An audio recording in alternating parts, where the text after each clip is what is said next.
Welcome to Tea Time with Talent Acquisition, the podcast aimed at fostering knowledge and sharing stories within the vibrant talent acquisition community. I'm your host, Eden, and for the next hour, I'm going to be joined by a seasoned recruiter and leader with a passion for solving seemingly impossible puzzles. With nearly 14 years of experience in technology TA, he's worked with renowned teams from Amazon and Zalando to Adidas and her current team at Nime. After relocating her life from South Africa to Germany, she's continued to make significant strides in the talent community, exploring in more depth her recent talk from the We Are Developers Conference. I am genuinely thrilled to share the podcast with her and to tackle today's topic. So when you're ready, grab your favorite tea or coffee if you prefer, and join me in welcoming today's guest, the senior recruiter at Nime, Amanda Lamont. Thank you so much for joining. Thank you so much. What a wonderful introduction. Well, I did borrow most of it from your LinkedIn, which was quite nicely well written, which always makes life a lot easier. But it's like I lovely to said, join you. there's always helpful when people write and fill in their stuff. There's a lot to cover because, like I said, you've recently done a talk at We Are Developers, and we're going to use that as kind of the basis of this. Because clearly, obviously, it's something you wanted to share to those that wanted to listen. So we'll get into that in a second. But you're the last person of this series, which means you're the last person to answer this kind of icebreaker question. And it's around artificial intelligence. Probably people are listening. We're 8 episodes into this one. They're probably bored of me asking this question. So hopefully we get a solid final answer. So from your perspective, Amanda, where does AI have a place in the TA kind of ecosystem? I think it feels like a bit of a no-brainer, but for the benefit of AI really is that it's now helping us to get rid of all of these operational tasks that we've had that have been bogging us down, which, it was preventing us from being true partners to the business, really focusing on the meat of our role as opposed to the admin. And I think AI can really automate a lot of that and free up our time to do more value add work. I don't think that we should really buy into the rhetoric that, AI is going to take all our jobs. There's something about the human experience that you can't take away from recruitment. And I think it's a tool to make us more efficient, but it's not completely going to eliminate the value that we bring. I think that's quite the consensus that everyone's kind of shared now, which is really nice to hear. Because I think if you go back 6 to 12 months ago, and it's not that AI hasn't been around, it's just become more publicly accessible. And everyone's like, oh my God, this is it, the end of the world. And even like in software engineering and design, everyone's thinking the same thing, but it hasn't had that impact. I mean, I still use it just to create stupid images half the time, but I do agree 110%. It is one of those elements that we should use it as a tool. We shouldn't rely on it as a tool. But the topic of today, so we were discussing what makes a talent acquisition manager. So all the components from your perspective that kind of someone in this role should be able to possess or kind of bring forward with it. But before we kind of go into that, why is it even important from your perspective that those that are listening, be it I just stepped into the role today or interested in stepping into this role into the future, why is it important to have a clear idea of what actually makes up a TA manager? I think a lot of us have been taught to think that this is the natural next step, that if you want to advance in your career, that you should become a people manager. And I think that's not just true. It's not true. It has mainly been a product of there not being a proper path carved out for individual contributors. You become a senior recruiter and that's it. Then you have to head up a team, department, etc. And that's the way you have to go forward. And with it being the natural next step, it seems that a lot of people step into the role without really knowing what's involved and the effort that goes into it, and also the trials and tribulations that come with the role as well. And I think more people need to talk about how you can grow into the role, not just stepping into it with zero insights, but how do you grow into that role? I've seen in a lot of employee engagement surveys that they feel their leaders are too inexperienced. They don't know how to be good managers. And sometimes it's not necessarily the person's fault. It could be because they were simply ill prepared for the role. No one told them what it was going to be like, and the deer caught in headlights. And that was the point of my talk, really, was to discuss with those who want to follow that path or even didn't want the path, that it's not as easy as it looks. Yeah. I love the fact that you kind of came with this idea as well. So there's a lady in Berlin, you know her, Andrea. I think you guys used to work together at Yes. Zalando, and she did take the path on principal recruiter. And this kind of it very nicely balances out what her thought process is around continue down that IC route. And now this is kind of the second part of, okay, that isn't the route for you, or you're not sure, you want to test out the management side. It's kind of, it would be nice for people to listen to both. So from your perspective, what are kind of the key pillars that we need to be looking in, or that you kind of discovered when you're presenting your talk? So firstly, I want to preface this with the fact that I am not, let's say, a seasoned people manager. I don't have decades under the belt of experience. It's really my account of having been a new manager with just sprinkling of experience and wanting to speak about, wow, this was actually bloody hard. And I think the key things really that you need to be open to or look out for is be open to admitting that you know nothing. Like Mhm. you haven't stepped in this role. You think you know what you're doing because you've been watching your manager all the years. Just accept that you don't know anything, and then endeavor to always seek feedback, Mhm. not just from your superiors, but also from your team members, from your colleague, because that is essentially what makes you better. So I usually say that feedback isn't a gift, it's necessary. Another quality I would say is that you have to be curious and always learning. So not only rely on your own experiences, but learn from others, read a lot. There are a lot of great resources out there.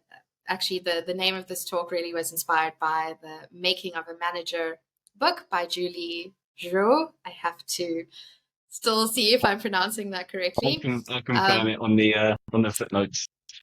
okay, great. And yeah, reading other people's experiences, Harvard Business Review, they've got a great leadership series. And this is how you're going to get better. Stay curious, also network with a lot of others. Even the VPs, the stakeholders that you work with, they've been immensely helpful as well. And it's very comforting to hear that they still have imposter syndrome even after 10, 20, 30 years. So, yeah, that would Nice. be my Well, first nuggets.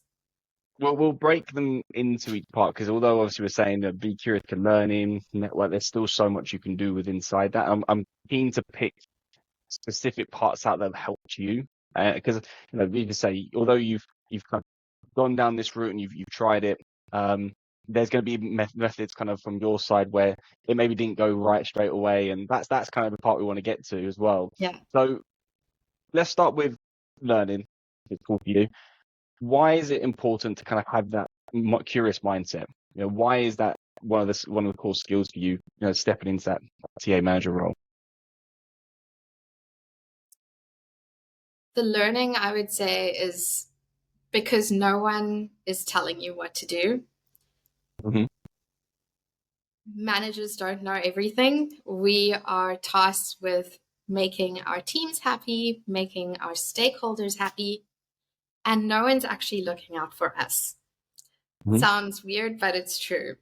So, who else is going to enrich your experience and grow you but yourself? And this is something that you actually need to make time for. Personally, Hmm. I like to do this in the morning while I'm starting kind of checking the emails. I'm also having a scan of LinkedIn, other websites like I mentioned, Harvard Business Review, and read articles that really stick out to me, or sometimes having an update sent to me every morning that I can Hmm. scan, or if it's particularly interesting, read in depth later. But no one's going to be looking out for you and making you read XYZ. You have to go out there with this hunger, with this curiosity. So with the learning development side, you obviously mentioned that you time outside in the morning, you had Harvard Business Review. How did you find what to learn on? Because you step into this role, And you're right, you don't always know what you're doing. You've got people leadership, you've got career planning, you've got recruitment still to do, you've got all these tools around you and all these things you need to learn. How do you decide what's actually worth your time to invest in and what's not? Believe it or not, I have found people on LinkedIn that I admire, Hmm. and I look at the content that they share, and I just go down a rabbit hole. So it could be people like Ariana Huffington, Melinda Gates, Julie Joe, that are constantly sharing a lot of information, either their own blog posts. It could also be peers of mine, other people in the industry Hmm. that are also well known. I also like to share a lot of these links with my stakeholders, believe it or not. And they would then in turn share links with me as well. So it becomes this asynchronous conversation actually of information sharing. And that's really how I choose to do that. Also, we have women in leadership webinars as well at previous companies of mine. But I really feel that if you can find someone that you really admire and follow their content, it will lead you to other more stimulating content. By the way, I'm a massive believer in all of that in the sense of following people on LinkedIn. That's exactly what I do. And I think there's like 15 people. I bookmarked their profiles, and every week I'm going to them, doing the old stalking side of things. But they're really Mm-hmm. good at kind of just showing you things that maybe you're not used to, kind of in your bubble. And getting inside Exactly. your bubble, or actually getting out of your bubble is the best thing you can do. Mm-hmm. I struggled with this quite a lot personally when I was leading a larger team in my former company. And that was kind of finding the balance of projecting confidence as a leader, people buying into you when you have absolutely no idea what the answers are. And, that is, for me, I've really struggled because then I kind of defaulted to, oh, I'm good at recruitment. I'll just fall into that. But I sucked at certain parts and didn't know how to kind of get out of that. So I don't Yeah, know, did you experience that yourself or am I alone? Please don't tell me I I'm alone. did. I did. And the scary thing is that people can sense it. They sniff it out Yeah. like a truffle pig. They can hear your panic. And I find that this usually happens when there's a tough message that you have to give, but without sharing all of the details. Mm, And your team can feel this somewhat disingenuous, sympathetic message where you're not telling the whole story. And that leads into this feeling of, oh, okay, leadership's not being very transparent with us. It's one of, the most voted for characteristics that people are usually upset with or dissatisfied with at their company. And I think here you just need to be very frank with your team. It's not necessarily allowed most of the time as a leader, but don't pretend to know what people are feeling, and delivering a message in a way that you think is acceptable. You should be asking people more, what do they feel? What are their mm, concerns, and take it from there instead of just communicating purely top down. And that's yeah. something I experienced when I got feedback from my team that I wasn't always giving them the whole picture. I wasn't communicating the truth to them. And it's not that I wasn't being truthful, it's that I felt quite shackled, shall we say, by need to know information or how that information needed to be packaged for my teams that I didn't necessarily agree with, but I had to stick to the script. And yeah, Yeah. it was very awkward. It is tough in the sense of stepping into that management role for the first time. There's so many first times, and rarely do you get them all right. Actually, you hardly get them all right. So it's only about learning. But then you make a disastrous bad move when the first few times, then the team, as you say, sniff out, and it's really challenging to kind of come back. We'll come back into how we can kind of, I guess, rectify that at a later point, kind of strategies for people stepping into this role. But yeah, I'm curious as well because you mentioned obviously feedback is not a gift, it's a necessity, right? Or it's necessary, or It's rather. That's necessary. the phrase. Okay, Yeah, explain to you what we I mean. just said it. I didn't make it up. Yeah. Well, what do we mean by that? I mean that feedback shouldn't arrive at your door every now and then, and that you should feel grateful for it. You should be looking for the feedback. You go out and you hunt for it. And this is really what will feed your constant growth. I had a lot of assumptions about what I thought was doing, what I was doing well, and what others could see just face value. They saw, oh, Amanda's giving this webinar or that talk, or she's delivering this training. It looks really good, but are people actually getting value from it?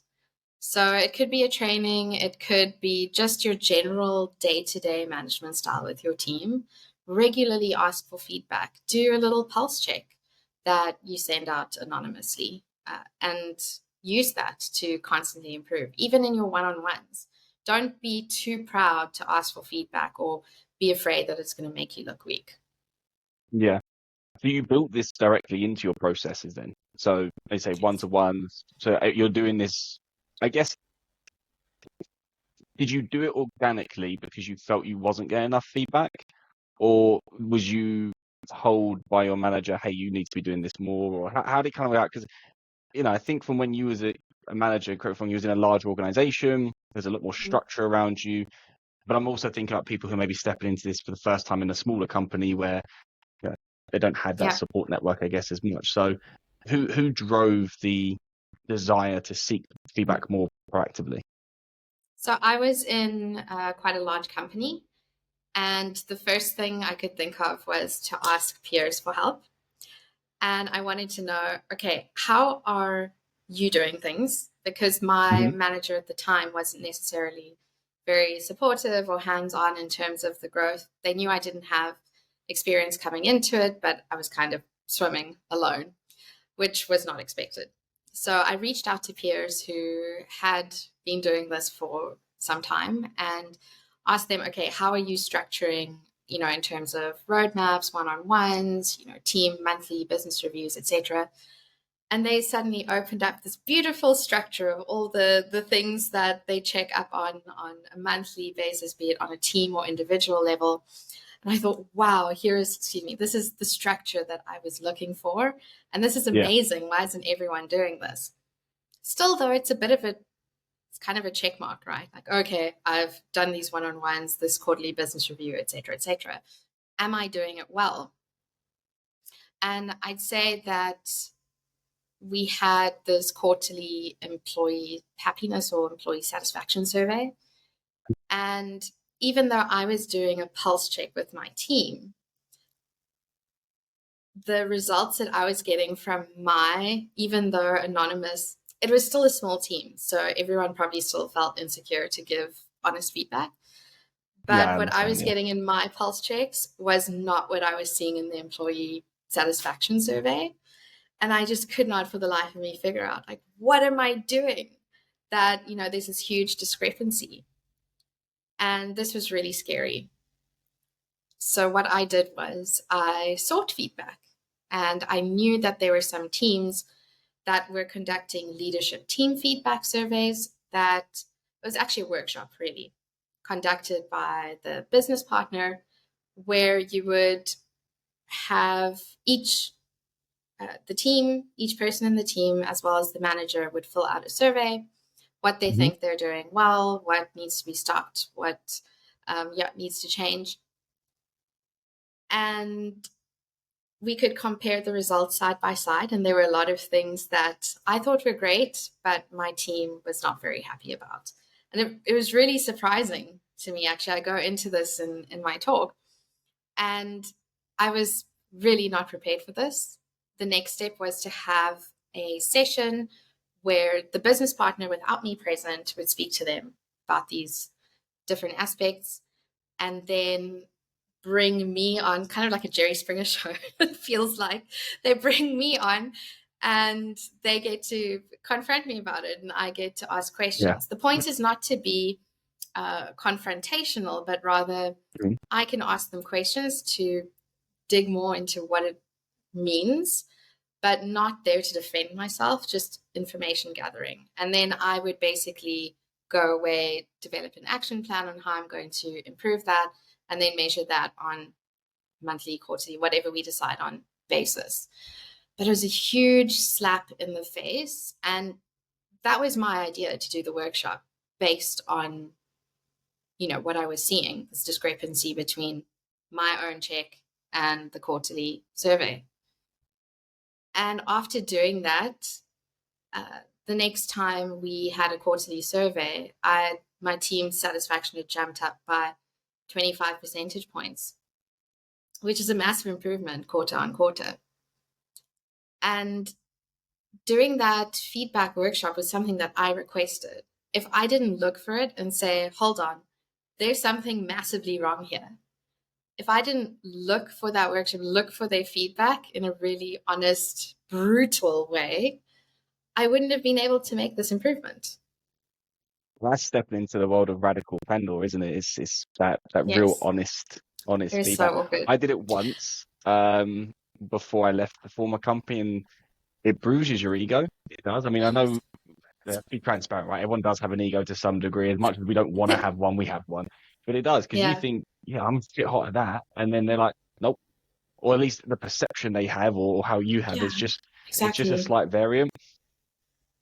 My only advice on anyone who's listening, thinking of that, and you might have it, you need to be sure of who you are as a person before you have those meetings, because you might hear things that you don't want to hear, and you might respond in a way you don't, or you shouldn't respond as a manager.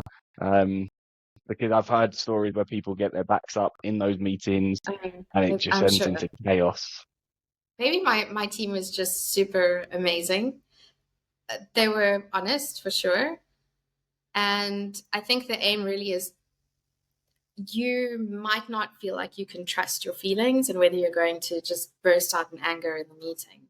My advice is to ask questions, not give answers or volunteer information. Just ask questions if anything is unclear. Don't seek Absorb. to provide a response. That response can come Yeah. later. Just ask questions. Yeah. But for me, what was the most rewarding thing here, I thought I was doing something that was super necessary if I wanted things to get better in my team. So I knew I just had to suck it up and do it. Yeah. And afterwards, one of my team reached out to me over a chat and said, Amanda, I just want to know, are you okay? I said, yes, Raj. I can't imagine how you're feeling right now. That must have been so tough for you. And I wanted to laugh and also cry at the same time, because I was thinking, yeah, but it's my job. But it was so sweet that I had someone actually reach out and say, that was really brave. I'm so, impressed or whatever that you did this of your own accord. And they really appreciate it. And here I just thought it was my job. Part. Yes. Yeah, but you say the angels that, sang and the heavens opened up. Yeah. No, but you say it should be part of your job, but so many people are insecure about asking those questions because they've always been in environments where you can't be like that. And, fortunately, you felt safe enough around your team to do it. Your team felt safe enough to respond in a professional way. But like I said, there's been many examples of where that doesn't happen. It's about, if you don't put yourself out there and try and find that feedback, you're never going to know if that environment is really right for you anyway as a leader. Mm-hmm. And if you find that it just becomes a personal attack, then I think you found your answer, that you should probably move on, because it's not the right place for you long term anyways. But it's a really, really valuable trait as a leader to have, is being happy to put yourself in the firing line in terms of feedback, actively seeking it out. Like I said, most people don't do this in the first few years ever. They just kind of shelter away in terms of, I think I know what I'm doing. And then there kind of comes to this realization, actually, I probably do need a bit more feedback. On that point though, and sorry to interrupt you, but maybe it also leads into one of your other questions. It is a massive blow to your pride. 100%. And it will, I wouldn't say it's necessarily not the place for you if it's going to, really kind of make you red in the face and you can't take it. I think most people can't take it. That's on that scenario of, if the feedback isn't if the feedback is a personal attack and it's not done with growth in mind, Um, i.e. your team are just attacking you for, they're not giving you criticism that you can grow with. It's just criticism because they're unhappy with a decision that's been made and they want to take out their anger on you. That's not the right way that these are conducted. There needs to be something tangible that you can take away, not just be a punching bag for an hour. that's why That's you not have a right. mediator, right? Or not a, Yeah, yeah, a moderator, shall I say, that has to keep the conversation on track. Yeah. yeah. So I mean, on that point, and how did you ensure that feedback then is perceived as a valuable tool, right, across you and your whole across your whole team? How did you kind of encourage them to open up and be honest? Well, a big thing that helped was that I wasn't there. True. Um, I mean, but post that meeting, then did it become more open after that? I think so. I think that people saw I was willing to put myself out there and be Yeah. vulnerable and be exposed. I think people always think twice about giving feedback like that, but I think just taking that first step meant a lot. And the next time they had more confidence to say, well, actually, I'm not really happy about that, or I don't feel comfortable doing that, or I'm not very happy about, what you said back then. I think some people have more guts than others, but when they see you also being vulnerable, it becomes easier for them. And it certainly did. I felt a lot closer to my team as well. And like they were more forgiving of of me as well because they knew that we had that two-way communication. I also think as well, like there's this unwritten rule of like as soon as you become a manager, everyone thinks you're on the dark side, as it were, right? You're no longer part of us. You're part of the corporate You jargon, that are. sort of things, and it's just like being actually, no, I'm still the same person, but I also do Yeah. need to kind of tell you that you need to perform better here or whatever. But it's just like this Yeah. automatic rule of, and I think someone said like you're going to lose all the friends around you. Like, I don't think it needs to happen. I think the relationship changes. Don't get me wrong, but I don't think you need to lose friendships out of it. I think it just needs to become a different type of working partnership. Then I mean, a lot of the people I used to lead are friends today, but I mean, we've moved on, and I guess it's easier when you don't work for the same company anymore. But Mhm. yeah, I I think think. maybe um, yeah, perhaps it's also how long you were colleagues for versus friends Yeah, versus the longer I think it's the harder. there's this almost like a sweet spot that either you're before that or you're too far past it, that it's just Yeah, not going to work. And especially if you are in a directly competing role, shall we say, and for the same position, just not everyone can get past that, yeah. especially if they're vying for the same role. I think that Well, it's one of you has to lose I out don't have an eventually, and answer then for it. that. I don't have No, an if answer someone for does, that. please tell us. I mean, to be fair, Mark, my business partner, we were vying for the same position, and we both left and then set up Peritif Mm, together. That was our solution. It yeah. wasn't fight for the same role. It was just go set up a new company. It doesn't work for everyone, I guess, though. You used the phrase imposter syndrome. Of course, it's not something that's new, right? I think everyone Mhm. and their mum has heard of imposter syndrome now.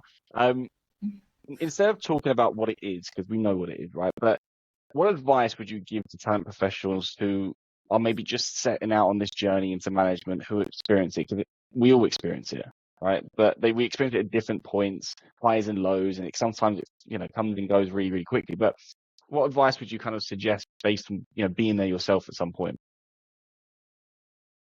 Bask in it. Bask in the glory of imposter syndrome. Just let it wash over you. No, I'm kidding. I think reach out to people. You need to have a mentor, internal and external. It's very important because we think that the bubble we're in is the be all and end all. But there Yeah, are other companies out there. You may leave and go to another company. There is life there's quite a outside few of as where well. you've been. And so have someone internal because they know the struggle you have Mhm. personally, but also external. And also, hopefully, if you have peers that are managing side by side with you, speak to each other. it can be about the smallest thing, and just to hear that someone else has that exact same problem, it's such a relief to know that you're not alone. Or Yeah. you can learn from each other's experiences. Like, oh yes, I once also I had one case where I was pretty sure I was either going to have to put someone on a performance management plan or part ways with them. I'd never done this before. I didn't know if I was preparing them in the right way, supporting in the right way. And I just reached out to one of my peers and they said, you know what, I had exactly the same thing. And this is what I Yeah. did and what the outcome was. And it just gave me such a sense of relief because, and also to other managers I knew that had done something similar. It didn't even have to be in my department. It could have been a stakeholder. And you just don't feel so alone anymore. And like I said, it's so comforting to hear that they have the same insecurities. It's not very comforting to know that it's still going to happen to me in 20 years' time, but nonetheless, you realize, okay, you don't have to be perfect, and that's okay, even Yeah. after many years. I think getting out of the bubble is probably the biggest thing I think I would also go to people, because there's there's a world of information, and everyone has done it. Everyone, right? Whatever you're going through, it's probably been done. Like, it's really, really. I mean, actually, I've never had an alone experience on anything that I needed help with. There's 3 Slack channels that I'm in, which 2 are for TA. So one's called Talent Crunch. You're Mm. actually going to kill me now if I say it wrong. So that's Andrea's one, Talent Talent crunch Crunch. now, yes. Yeah, and then the other one is the Talent Community. So I'll tag both of them in this. TTC, yes. TTC. So they're the 2 that, if I have any talent acquisition query, question, and obviously you're an internal TA, I'm an external, they do not care. It's all love in that group or in those groups, and this, supportive, real supportive environment. The other one is Rand's Leadership, which is more tech focused, CTOs, heads of, but same thing. Although I'm a recruiter, Okay, if I have any questions about something, I just throw it in there, great. and people always are open. And like, if it's a good enough question, and not just like wishy-washy. What's a good You're enough question? well, some people just do it because they want their name floating around in the minds of people. But if you're doing it for the right reason, you're always guaranteed the answer within like 24 hours from people all over the world. So you can see It's how really people in the awesome. US are responding to this, how people in different markets are responding to certain scenarios, and that's those 3 communities help you out a lot. I Very mean, cool. it just gives you the chance to test what you're thinking before you do it. I also set up a Slack channel with a couple of competitors of mine, who are all similar aging companies. I know we're talking about leadership, from a business leading perspective. They're direct competitors. Like, we do compete against them, but in the sense of we share ideas to each other, we share resources to each other, because we can't all, buy every training program. So we'll buy one, we'll Yeah. share resources to them, and vice versa. And I think doing that healthy kind of competition side of things, even Mhm. taking on the internal side, I'm a big advocate for cooperatives. So even if you've got a company that is your direct competitor in hiring, reach out to them and see what are they doing that's slightly different. 100%. I I think that's kind of one of the biggest parts of growth for leaders. Scale it right back to kind of that first initial stepping up into the leading role. What steps, let's put the blueprint, as it were, what steps would you recommend someone takes to prepare themselves? So find a mentor, be open to feedback, do the continuous learning. That they're the pillars that we created. But let's say I'm listening to this and going, hell yeah, like, this is for me. How can I position myself ready for the move? think also ask for more responsibility. That's Mhm. also, it feels quite a basic piece of advice, but I think anything where you can take on some of your manager's tasks to alleviate their pressure, where it's possible. So maybe doing reporting, Mhm. presenting at different meetings in their state on their behalf. It could also be mentoring juniors in the team, situations where you can show that you are able to take more of a senior step or advisory role beyond just being an operational individual contributor who doesn't have that more expansive set of responsibilities. And this will also give you an opportunity to see beyond what you see as this bobblehead, talking on the screen every day.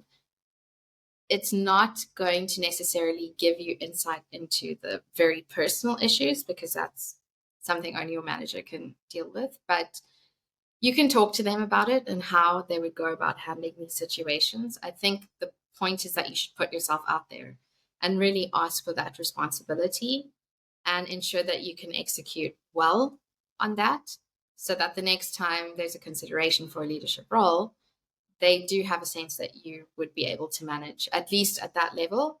Everything beyond that can be coachable. So kind of put yourself out there, ask for responsibility. And I guess it's also Practice. the trial aspect. If you don't like the reporting side, and yes, reporting is part of leadership as much as we don't want it to be. But if you like things like that, you don't like that, then maybe the path isn't really what you want to do, that sort of stuff. But I guess you can kind of test certain components of it. Oh, exactly. You can test it out, because really the last thing you want to do is step into that role and you just have no idea what's going on. I think Yeah, that's a big really, no-no. it's like a bucket of ice water. You're just not prepared. What would you say, from your experience, makes a high-performing recruitment team? A little bit off topic on this one. I'm just curious now that you've led some. I have to say, that one team, they were absolute angels. So super high performing. Teamwork. Gosh, that sounds cliche, doesn't it? But really, it's teamwork. Putting your own ambitions aside to take one for the team, really. We had people who were off sick for extended periods of time. There was the war. Had a handful of Ukrainian team members who were affected at the time with that team. And sometimes we just need to pitch in for each other. Someone's overwhelmed, someone is just, they can't work for a while. It doesn't matter. It's a role you've never done before. It's a stakeholder you've never worked with. We just drop everything and we pull together and we find a solution. So really put your own ambitions aside to make things work for the good of the team. Also, by having that vulnerability with your team, they can also get a sense of how much you need them to pull together to make things work, because you are being honest with them about what's really going on behind the scenes. And sometimes, along with putting one's ambitions aside, you just need to get things done. It's not going to be the prettiest, fanciest work, but you just get whatever needs to be done. Also, this team needs to be very attuned to what is going on data-wise. So they're always looking forward. They're looking back to learn, not to ruminate on what was done wrong. So here we see, look at the numbers, always look back at the numbers, not necessarily the emotions associated. Look back at the numbers, say goodbye to that, and move forward with your learnings and how you're going to achieve that. So very much numbers driven, because also when you're justifying to the business, what's happening with our performance, that's the only thing they're going to respond to. No one cares that you're sorry or that you're late. They want to see it on paper. Okay, what happened? What led to this result? And how are you going to improve on it? Love that. And empathy. We're all human beings. We are not employee number 21738, whatever. I think just, showing up as your authentic self, that's what we want for ourselves as well. And care about your team member beyond just, what they can bring to you during the 8 to 5.